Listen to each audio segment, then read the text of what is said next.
Hello guys, it is English teacher channel for good English. Our today's topic is how to convert exclamatory sentences into indirect. This is a very easy topic. In fact, what do we do while converting exclamatory into indirect? We convert exclamatory into assertive and later on we change the tense and we remove all the commas and inverted commas. तर अशा प्रकारे विधानार्थी वाक्य करणं त्याचा पुढील काळ बदलणं हे या ठिकाणचं मुख्य गोष्ट आहे. चार प्रकारापैकी आपण दोनच ठिकाणी दॅट वापरतो. एक विधानार्थी वाक्यामध्ये इनडायरेक्ट करताना दॅट वापरतो कंजंक्शन, आणि उद्गारार्थी वाक्याचं इनडायरेक्ट करताना दॅट वापरतो. प्रश्नार्थकमध्ये आपण इफ वेदर वापरतो आणि डब्ल्यूएच प्रश्नामध्ये विधान करतो आणि इम्पेरेटिव्हमध्ये टू किंवा नॉट टू वापरतो. तर बऱ्याच मुलांचा असा समज असतो की इनडायरेक्ट म्हणजे दॅटच वापरावा लागतो. तसं नाही. दॅट फक्त दोनच ठिकाणी वापरतो. एक म्हणजे विधानार्थी वाक्य आणि दुसरं उद्गारार्थी वाक्य. तर व्हिडिओ थोडा काळजीपूर्वक बघा, शेवटपर्यंत बघा, आणि व्हिडिओ जर आवडला तर लाईक करा, शेअर करा, सबस्क्राईब करा. चला तर मग सुरू करूया. Indirect of exclamatory sentences. Let us begin.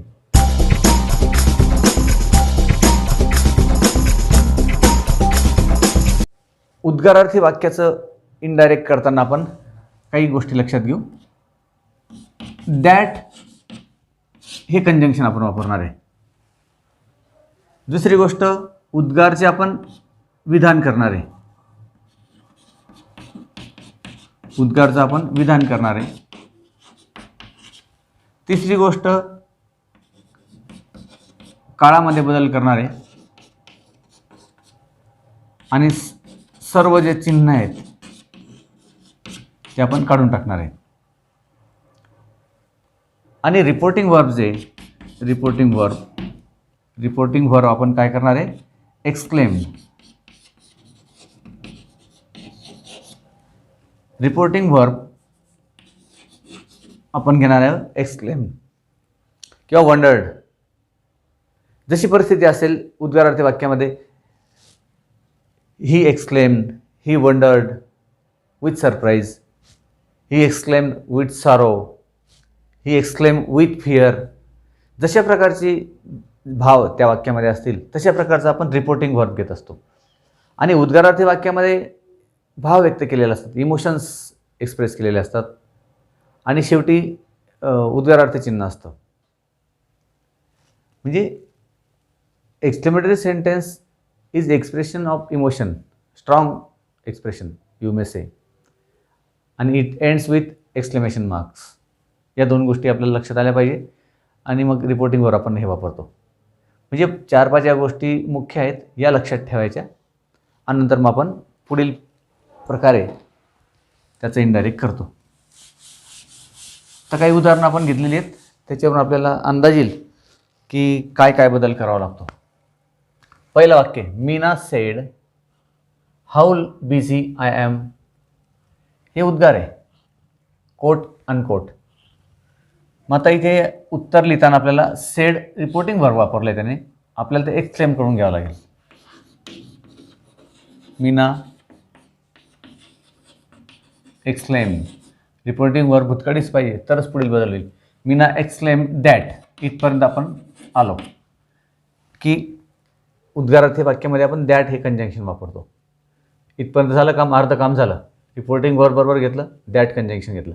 आता दिलेलं वाक्य आहे how busy I am, quote unquote. आता या वाक्याचं तुम्हाला उद्गार आहे त्याचं तुम्हाला ॲसर्टिव्ह करावं लागेल. उदाहरणार्थ मग कसं करतो आपण? हाऊने सुरू झालेलं आहे व्हेरी वापरू आपण. आता आय ॲम व्हेरी बिझी असं याचं आपण एक बाजूला लिहून घेऊ वाटलं sir. I am very busy हे असं याचं विधान झालं, ॲसर्टिव्ह झालं. मग आता याचा काळ बदलू आपण. दॅट, आय बोलणारं कोण आहे? मीना आहे. मग शी, आणि हा सिंपल प्रेझेंट आहे त्याचा सिंपल पास्ट होईल. आपल्याला शिफ्टिंग ऑफ टेन्स झालेलं आहे मागच्या व्हिडिओमध्ये. How she was very busy. She was very busy अशा प्रकारे त्याचा आपण काळ बदलू. I am very busy, she was very busy अशा प्रकारे त्याचा बदल होईल, कारण बोलणारी व्यक्ती स्त्रीलिंगी. मग बघा, मग Meena exclaim that she was very busy, पूर्णविराम. Meena exclaim that she was very busy, पूर्णविराम. हे उद्गारार्थी वाक्याचं आपण विधान करून घेतलं आणि काळ बदलला. काळ कसे बदलायचे ते मागच्या व्हिडिओ लेक्चरमध्ये आपण झालेलं आहे, ते पण तुम्ही लेक्चर बघून घ्या. What a hard job this is. आता काही वेळेस उद्गार पुढे येतं आणि बोलणारा मागे येतो, असं पण असतं. मग आपण बोलणारा पुढे करून घेऊ. A worker sed.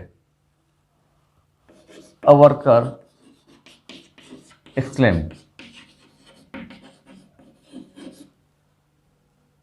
With sorrow म्हणू शकतात तुम्ही, किंवा विथ सरप्राईज म्हणू शकतात. अ वर्कर एक्सक्लेम विथ फिअर. भीतीने म्हणाला असेल तर तसा उल्लेख करावा, जसा उल्लेख असेल तसे. विथ ट्रबल म्हणा. अ worker exclaim with fear that.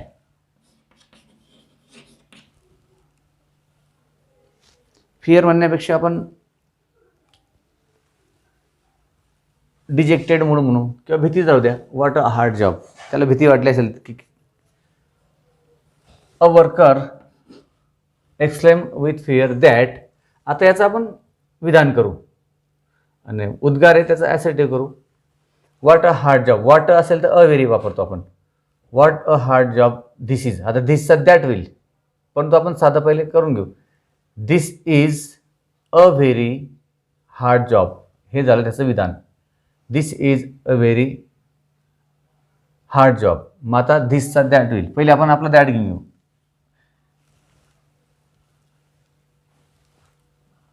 A worker exclaim with fear that. आता वाक्यातला that was a very hard job. आता डबल दॅट या ठिकाणी आला. एक दॅट कंजंक्शन आणि एक दॅट वाक्यामधला that. This is a very hard job हे झालं विधान. त्याचा काळ बदलून घेतला आपण. दॅट धिसचा दॅट झाला आणि that was a very hard job. आपण सिम्पल प्रेझेंटचा सिम्पल पास्ट केला.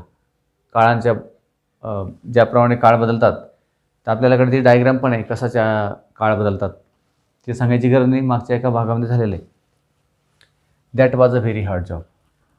ग्रेट एकच शब्द आहे इथे उद्गार. Captain said to himself.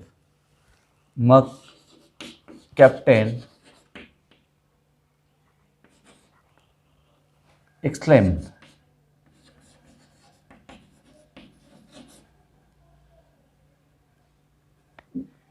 Captain exclaim himself.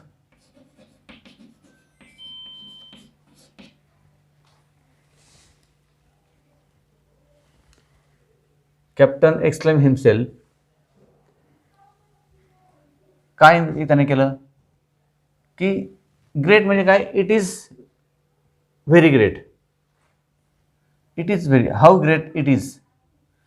मग त्याचा अर्थ लिहायचा. Captain exclaim himself that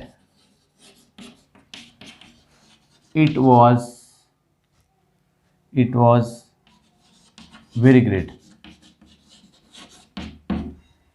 great म्हणजे काय, इट इज ग्रेट, आणि त्याचा झाला इट वॉज व्हेरी ग्रेट काळ बदलून.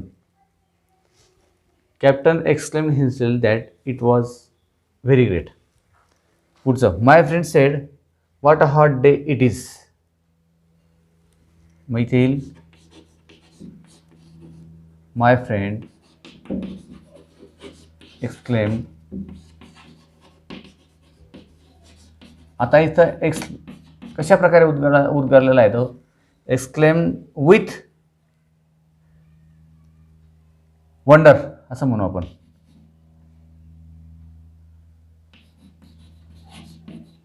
उद्गारला तो, आश्चर्याने उद्गारला.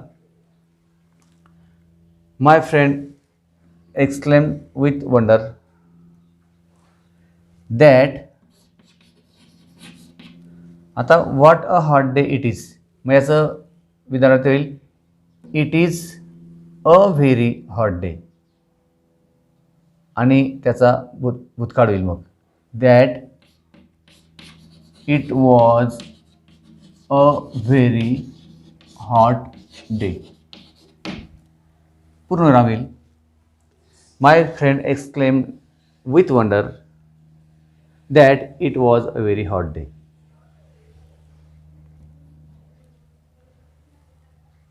रिपोर्टिंग वर आपण एक्सक्लेम घेतोय, जशी परिस्थिती आहे exclaim with fear, exclaim with joy, surprise, अशा प्रकारे. म्हणजे रिपोर्टिंगवर आपण एक्सक्लेम घेतलेलं आहे आणि दॅट कंजंक्शन वापरून पुढील वाक्याचं, अवतरणामधल्या वाक्याचं विधान करून त्याचा काळ बदलला आहे.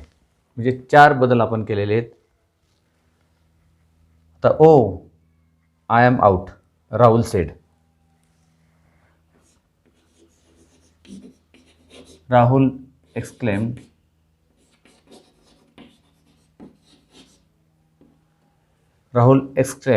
with surprise.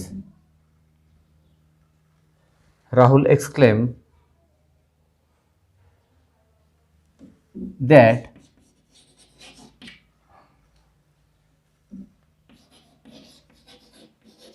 he was out.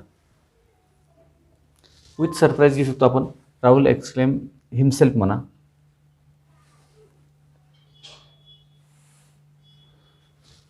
Rahul exclaim, इथं सेडच दिलेला आहे त्यामुळे काही प्रश्न नाही.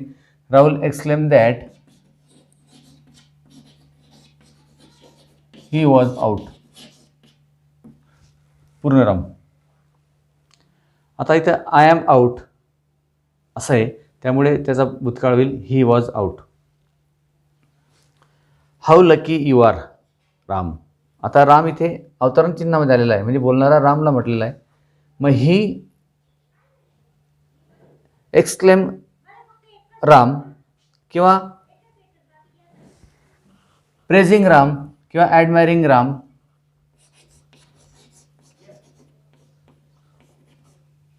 ॲडमायरिंग Ram, he exclaim. Admiring Ram he exclaim that. आता यू आर व्हेरी लकी असं याचं ॲसेटिव्ह होईल, विधान होईल. How lucky you are. मग आता रामलाच बोललेला आहे तो, मग काय होईल हाऊ लकी यू आर. मग रामला बोललेला आहे मग ही होईल he was very lucky. He exclaim that he was very lucky. अशा प्रकारे admiring Ram he exclaim that he was very lucky. अशा प्रकारे 4 बदल आपण केलेले आहेत. बोर्डचा तुम्ही स्क्रीनशॉट घेऊ शकतात. तर काही विधानावरून आपल्याला मुद्दा स्पष्ट होणार नाही अजून, की सर्वात अगोदर आपल्याला वाक्य ओळखावं लागेल की उद्गारार्थी आहे का. ते हाऊने किंवा व्हेरीने सुरू होईल, काही वेळेस वेगळ्याच पद्धतीने सुरू होईल, शेवटी उद्गार आहे का. नंतर इन्व्हर्टेड कॉमर्समध्ये दिलेलं वाक्य उद्गार आहे का. त्यानंतर मग त्याचं विधान करायचं आणि पुढील काळ बदलायचा, दॅट कंजंक्शन वापरायचं. अजून काही आपण उदाहरणं घेऊ म्हणजे मुद्दा अधिक स्पष्ट होईल. Next, a man sed what a fine shot it is. त्याला आनंद झाला असेल तर त्या भावना मॅच बघताना त्याने व्यक्त केल्या आहेत. मग अ मॅन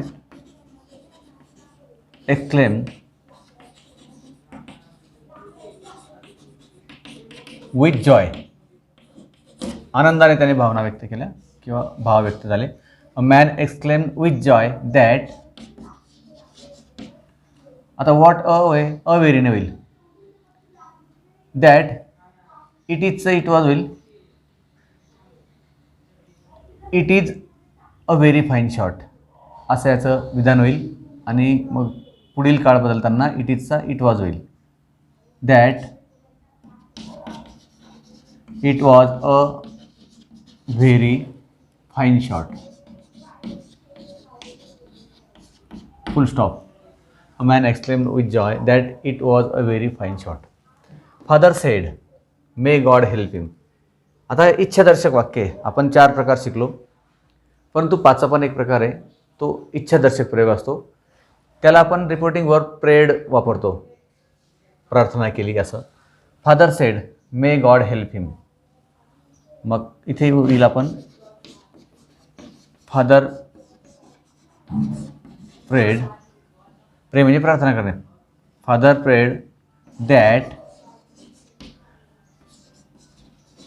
गॉड मेचा might will God might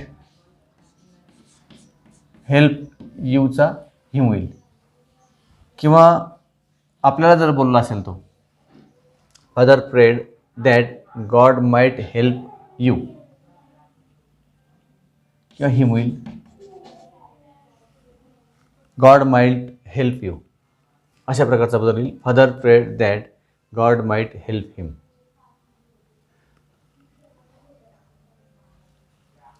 postman said alas म्हणजे इथे दुःखाचा प्रसंग आहे. Postman said alas she is no more. मग इथे पोस्टमन एक्सक्लेम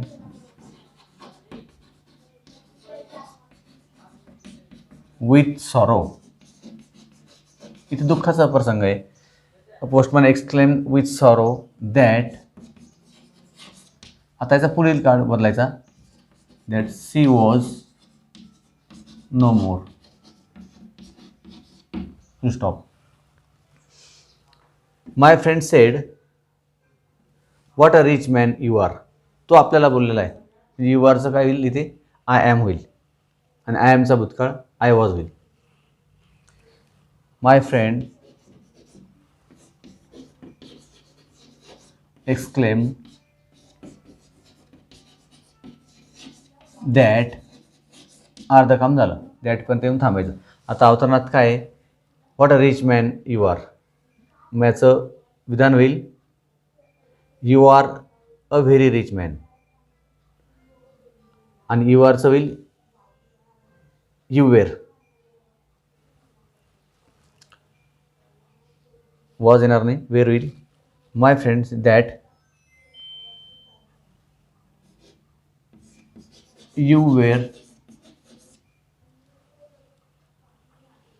तो व्यक्ती आपल्याला जर बोललेला आहे what a rich man you are that, मग यूचा आपण आय करू. तो आपल्याला बोलला आहे स्वतःला that I was a very rich man. My friend exclaim that I was a very rich man. कारण यू म्हणजे तो आपल्याला बोललेला आहे, आपण प्रथम पुरुषी होतो. How foolish she is a coach said. A coach exclaimed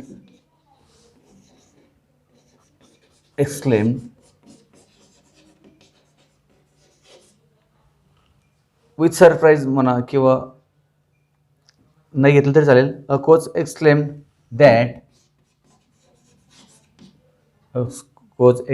that